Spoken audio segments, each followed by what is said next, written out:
Alright, so in today's video, I'm going to be showing you how to basically do a uninstall and a reinstall of an exhaust system on a Honda S2000. So my car in particular is a 2004 S2000. It's the first year of the AP2s, but this should apply to basically any of the AP1s to the later model AP2s, so basically from 2000 to 2009. So the first thing that we're going to do is just raise the back of the car. Okay, so now I just have the back of the car raised up. The exhaust system that I have on the car right now is a Fujitsubo Lealis R. So this is going to depend, basically varying depending on what exhaust system you have.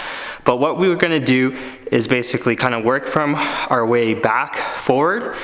This particular exhaust, as you can see there's a flange there where basically the left side or the driver's side of the muffler separates from the rest of the system, and the rest is all one piece. So we're going to detach it from there and then basically spray down our exhaust hangers with some lubricant. The key thing here is you want to spray down pretty much exactly where the hanger is so it slides in and out, not necessarily all over the hanger itself, or else it's a little bit difficult to get a grasp on when you're trying to pull them off. They do have tools where you can use to basically help getting the exhaust hanger off a lot easier. But if you don't have something like that, something like either a big flathead screwdriver or a small crowbar can help you kind of get some leverage and pull that off. So we're going to get ahead and start disassembling the exhaust system and pulling that off. Okay, so as you can see, I have basically the driver's side muffler now removed. I did take off the wheel just to get a bit better access to the actual hanger themselves. So you have one basically right there that's kind of towards the front of the car, just above where the rear sway bar mounts. Then you have another one kind of just behind the back bumper, and it basically attaches via, on the AP2s, it's this triangle exhaust hanger because it has two mounts. I believe on the AP1s, it just has a single exhaust hanger, so it's actually just a two-hole exhaust hanger, rubber attachment. So that's going to be your main difference. So on an AP2, this is what you're going to be dealing with. On an AP1, it's your more traditional, just single hole, which actually looks very similar to the one that's just above the rear sway bar. So, like so, might be a little bit tough to see, but just a simple two hanger style. So we're just gonna get to doing the other side now. The one thing I did want to note, there is a brace on the back of the S2000 just behind the rear diff. So we are gonna have to remove that because I think it just gives us some better room. It's that guy right there. So as you can see, the exhaust runs over it. So we need to take that down. I believe it's 214 millimeters, but I will double check that. So apologies, this might not be the best shot, but as you can see, I'm just showing one side of the brace. So it is held on with two 14 millimeter bolts on either side. So we just have to basically take those guys off and the brace should come out. So hopefully you'll be able to see. Again, I took off one of the 14 millimeter bolts. This is the driver's side of that brace. But there's also three, so one right there, two, three 10 millimeter bolts that you're gonna have to loosen. I believe they're holding up the gas canister or particulate filter or something on the car. So we wanna remove that as well to get that brace off. Okay, so now we have the brace, as you can see, out of the way. It's just chilling right there. But on the far side where it meets the cat, so you can see kind of the cat right there in the middle of the screen, our exhaust is connected via three 14 millimeter bolts. I believe that's the size. So what I'm gonna do is disconnect those first before I disconnect the rest of this side, because it'll just be easier to basically get it off and not have too much stress on those bolts. So I'm just gonna take those bolts off now, and then we can get to removing the passenger side of the exhaust. Okay, so now we're on the driver's side of the car. What I've done is basically loosen off those three nuts that are on the cat portion, and I'm gonna work on getting these hangers down now. But before I did that, just wanted to show you, so because this exhaust in particular, it's kind of similar to the stock one. The stock one is one solid piece, but the Fujitsubo one, it's basically just the driver's side, it's a muffler portion, and the rest of the exhaust, it's It's one straight piece. So I've just placed the jack underneath where the Y starts, just so it supports a bit of the weight and doesn't come slamming down when I take the hangers off. So we'll get to now removing the rest of the catback.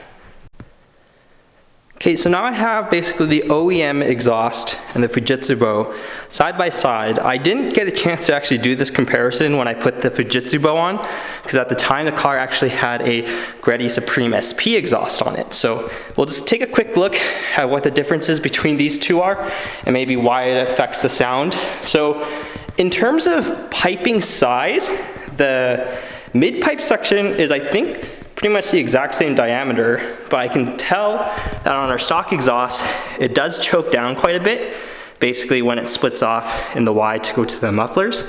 Whereas with the Fujitsubo one, no, it looks like it does shrink down a little bit. I don't know the exact sizing, but this exhaust is considered pretty much an OEM plus exhaust. It is fairly quiet.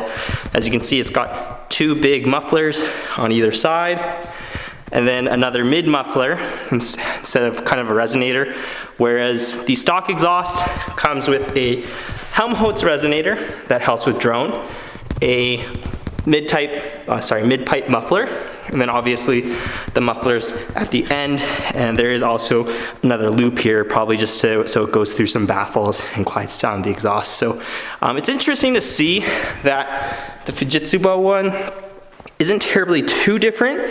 It is louder. I've actually never driven an S2000 with a stock exhaust, so it'll be interesting to see how the two compare. But yeah, so we're gonna get to installing this one, but before I do, I didn't get it to show you guys on video because it's pretty tough to get in there. As you can see, I have my little crowbar there in the middle because there is one more exhaust hanger. It's way easier to show you guys off the car. So as I mentioned, we have our furthest back one. AP2s is going to be this 3.1, AP1s is just going to be a traditional 2-point, and then we have another exhaust hanger here, same thing on the other side, but then we have another exhaust hanger basically on our mid pipe. So that's what I was getting to. And it's pretty tough to show on camera, so I didn't actually film that portion, but that's gonna be one more thing. So for me, basically, I disconnected it, I placed the jack underneath, got this guy off, and then lowered the jack supporting the weight of the exhaust. So now what we're gonna do is put the stock exhaust back onto the car. All right, so as you can see, I have the stock exhaust now reinstalled onto the vehicle. This was a struggle and a half, as you can imagine, because it's just one giant long piece. So I'm gonna kind of walk you through exactly what I did. It was really tough to get on camera because I was just fighting with this. But what I did was, similar to the Fujitsubo, supported it basically where the Y is with a jack, kind of placed it generally in place, and I found the forward safe facing muffler hangers the easiest to kind of install first.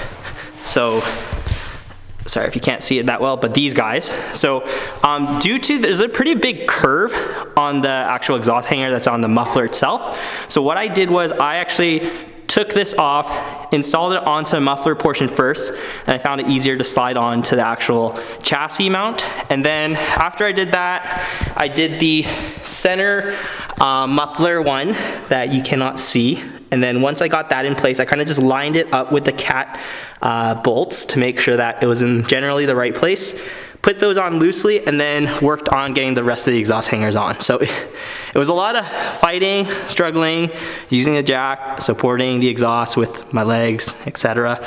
But we got it there in place now. I went ahead and tightened the cat bolts. So what I'm just gonna do before I kind of button everything else up is I'm gonna start the car, check to see if there's any exhaust leaks coming from that one section. If there isn't, then good, and we can get ahead to going to basically reinstalling the rear beam. But if it is leaking, one thing I will recommend is if your gasket is pretty old, where it meets the catback in the catalytic converter, I would recommend replacing that. And if that is still leaking, sometimes basically the seating surface isn't the greatest, so you can put some exhaust sealant there as well too. So I'm just gonna go ahead, start the car up to make sure that there's no leaks, and then finish the install up.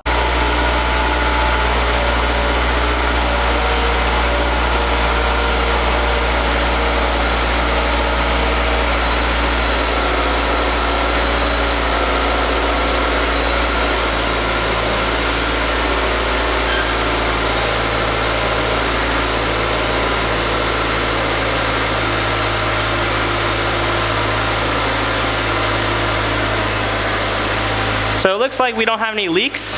Just watch me struggle to get underneath the car. I really need to get like a crawler or something like that. So I'm just gonna go ahead, turn the car off, and then button up this install. Okay, so now I have the rear brace reinstalled. A couple tips I will give you. As you can see, the rear brace, it's kind of almost like a U-channel. You want the channel facing downwards, or else you will really soon realize when you try to put it on the other way that doesn't work. What I did was I put the 14 millimeters, so there's 2 on each side, on first, and then the 10 millimeter actually holds this guy up. So there's 3, like I mentioned, 1 here, and then 1 here. This guy here, actually there's a little bracket on this piece that hangs down. I found it to be easiest to do basically the 2 inner ones first, and then once you have those on, basically it lines itself up on the last one. So you want to just go ahead, put those on. There is probably a torque spec for these, but I just did them up kind of, you know, tight, not super tight, because it is, I think, just a rear chassis brace. But once you have those on there, it's not really going anywhere. So just like that, we are buttoned up with the install. I'm just gonna go ahead and basically, this is a used exhaust that I bought off of. This didn't come with the car itself, but the tips are a little bit dirty, so I'm just gonna hit that with some metal polish just to clean it up. And some of you might be wondering, why am I putting the stock exhaust back onto this car? So the key thing, like I mentioned, with some of the differences of the Fujitsubo, it's fairly close to stock. And I'm kind of going into a different direction of this car, so I will make a separate video kind of explaining the reason why I'm going that way. But hopefully, if you're not like me, you would be removing your stock exhaust and putting on an aftermarket one. So enjoy that newfound sound. Basically, obviously from here, what you want to do is, if you did remove them, throw your wheels back onto the car, lower the car back down onto the ground, do a torque check on your wheels, then you're good to go and enjoy your new exhaust sound. So yeah, like I mentioned, keep your eye out for a new video basically explaining why I'm going back to the stock exhaust from the Fujitsubo that I said previously is my perfect exhaust. But otherwise, hope this was helpful and look forward to the next S2000 video. Thanks for watching.